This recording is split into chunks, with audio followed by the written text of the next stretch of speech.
Good evening. Due to the restrictions, we last celebrated the Holy Communion 6 months ago.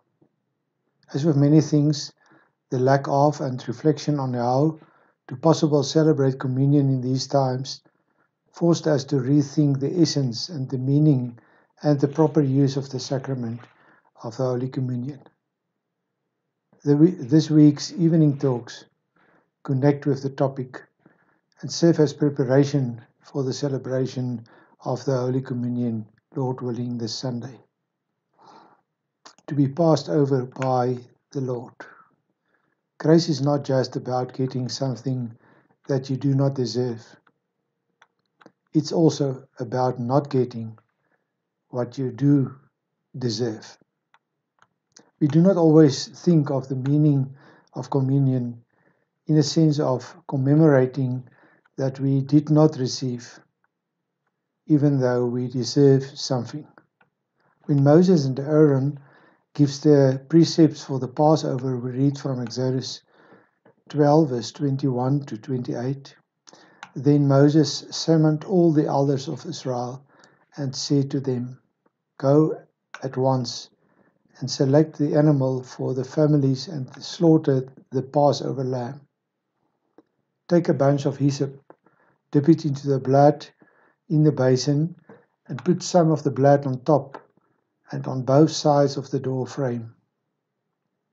Not one of you shall go out the door of his house until the morning. When the Lord goes through the land to strike down the Egyptians, he will see the blood on top and sides of the door frames and will pass over that doorway. And he will not permit the destroyer to enter your houses and strike you down. And when your children ask you, 'What does this ceremony mean to you?' tell them then, 'It is the Passover sacrifice of the Lord, who passed over the houses of the Israelites in Egypt and spared our homes when he struck down the Egyptians.' Then the people bowed down and worshipped. The Israelites did just what the Lord commanded Moses and Aaron. Because of the Egyptians, led by Pharaoh's opposition to the Lord, and they oppressed the people of Israel, the Lord promised that all the firstborn of the Egyptians would die. They will get what they deserve, and the reality of it would become visible in the death of the firstborn who presented everybody.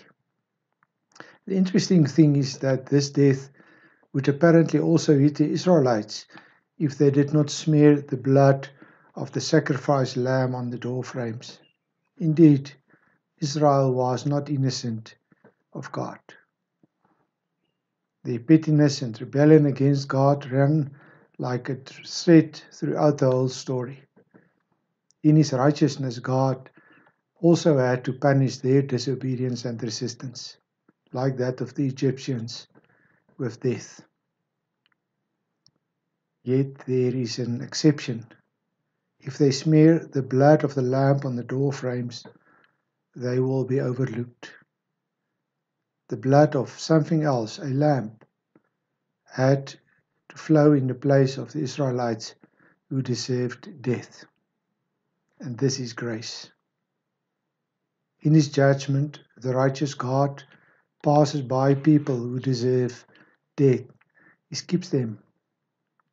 Later, the meaning of the Passover would be fulfilled when Jesus Christ himself instituted the Lord's Supper during the Passover meal. He would be the lamb sacrificed to die in the place of sinners. And based on his blood, God in his judgment would pass by us who believes. Think of communion not only about what the Lord has done for you, but especially about what he has not done with you. The call to the Israelites was to smear blood on the doorposts.